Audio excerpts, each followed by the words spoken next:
The First Descendant is facing the same question that every live service game faces. Will it last? Creating a fun content loop or satisfying mechanics and gameplay is something most developers can achieve to varying degrees, but with a long list of failed ongoing games, it can be difficult to pinpoint why each game did not make it.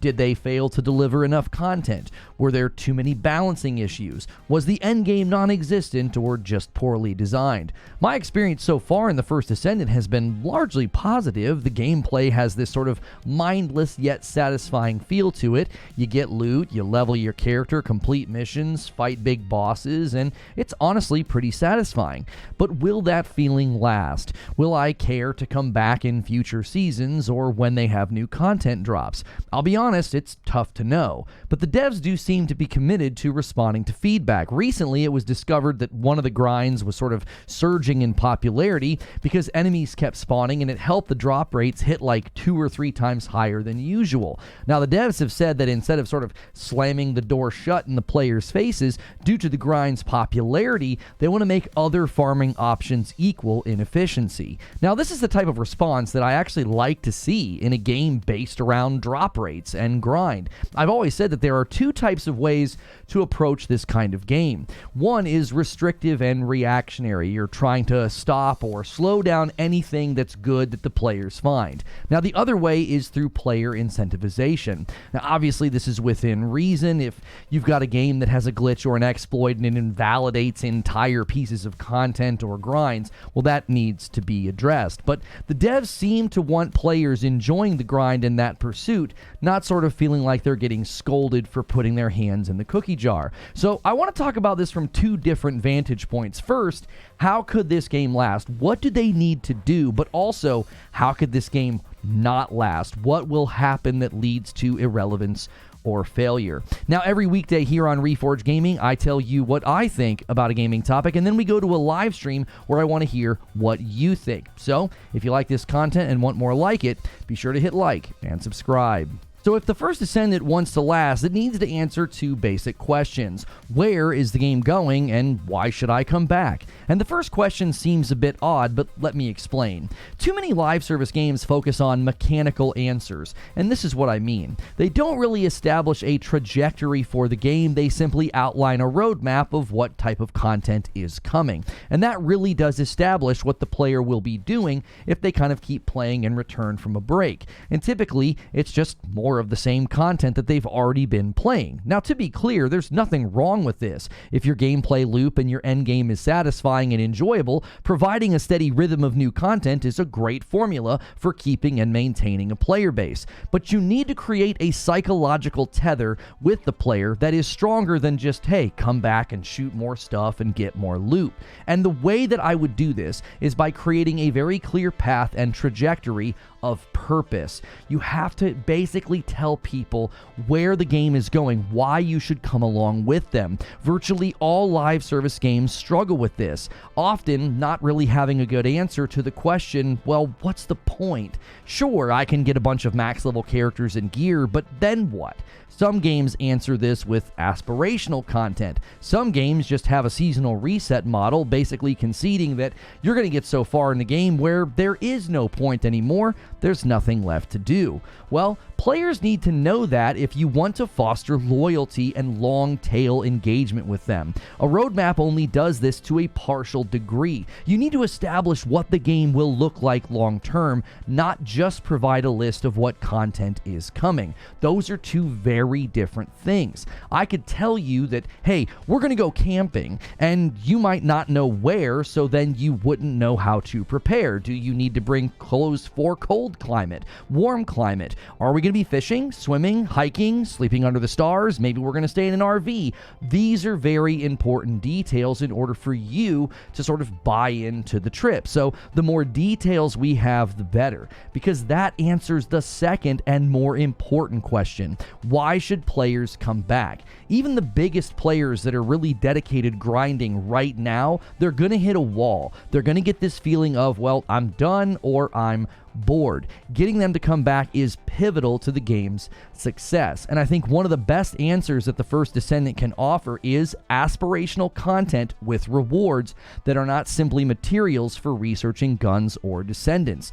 You need both an activity and a reward structure that stands apart from what the current grind is. This could be the mega dungeons in the future, or even something like a raid. And the rewards could be weapon skins, character skins, or other cosmetics, but also loot. I would love to see them put unique loot drops in a raid or a dungeon, and then use the research aspect to augment or improve those drops. This is what I mean when I say you have to know where the game is going. Are you going to create a playground or a destination for maxed out characters and really strong builds? Getting the best guns or ultimate Descendants is great, but that can't be the finality of the game, because that would make the grind both the means as well as the ends, which would become dissonant and sort of empty long term. So that's how this game will last. You need to tell us where you're going and give us aspirational reasons to come back. Now, on the other side of the coin, how will this game not last? The first and fastest way to drive your players away from a game like the First Descendant would be to patch out all of the fun. This can happen in a variety of ways. The most common way is through weapon or ability nerfs. Every game that offers player a power fantasy can run into this problem. One gun, one character, or one build becomes the best, the meta, the go-to, and when this happens, you're faced with two choices. You can nerf that really strong thing, or try to make all the other things just as strong. And that could be complicated. One standout weapon or character build could wreak havoc on an entire game, tilting all the scales toward that one way of playing. And it can be very destructive or just too daunting to just raise everything else up. But generally speaking, that is the ideal method, because it gives players more options and ways of playing, and it doesn't just break or nerf something that people are enjoying. Given how the devs responded to the Valby grind that was giving 2 to 3 times more drops by committing to raising other grinds to match that efficiency, I would say that they understand how this delicate balance works. If people are flocking to something and enjoying it, don't slam the door in their face. Find out ways to give them more of what they're enjoying. The player behavior communicates something, and at least for now, it seems like the First Descendant devs are listening. Now, another way that the First Descendant could crash and burn is by doing the thing that many people are scared of. This was something that I voiced in a video before the game came out, when I saw that the main reason to run Void Intercept boss fights was to get materials for researching characters and guns.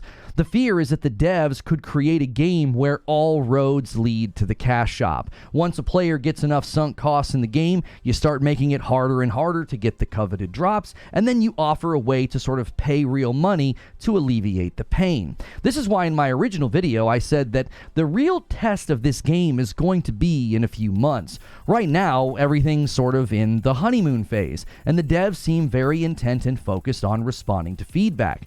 Well, the optimist in me says, hey, that's a great sign for the future. These guys are committed. They're going to be constantly responding well and in a positive way to the player base.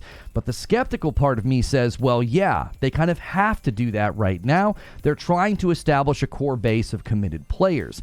The hope would be that they see the positive effect on player numbers and spending when they lean toward what the players want rather than away. Because the last way this game won't last is if the devs abandon it. And that is something that is totally valid as a fear given Nexon's history. If the game's not making enough money, if it starts to flounder or fail, it would just make more sense to them to stop updating or supporting the game. My hope is that this creates a very apparent symbiotic relationship. If they want players to keep playing and spending money, they have to create an environment where players feel like engaging or buying things is their own choice. If it starts to feel manufactured or coerced, as I've said about many live service game efforts right now, there are just plenty of other games to play.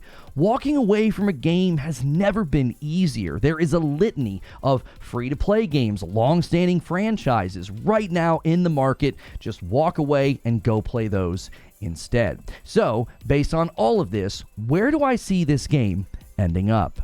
If I were forced to make a prediction about the First Descendant and whether or not it lasts, right now I'm leaning toward it lasting.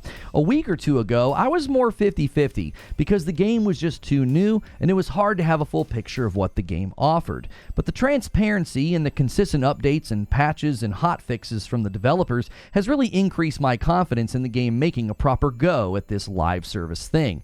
I will admit, however, that the game has an uphill battle.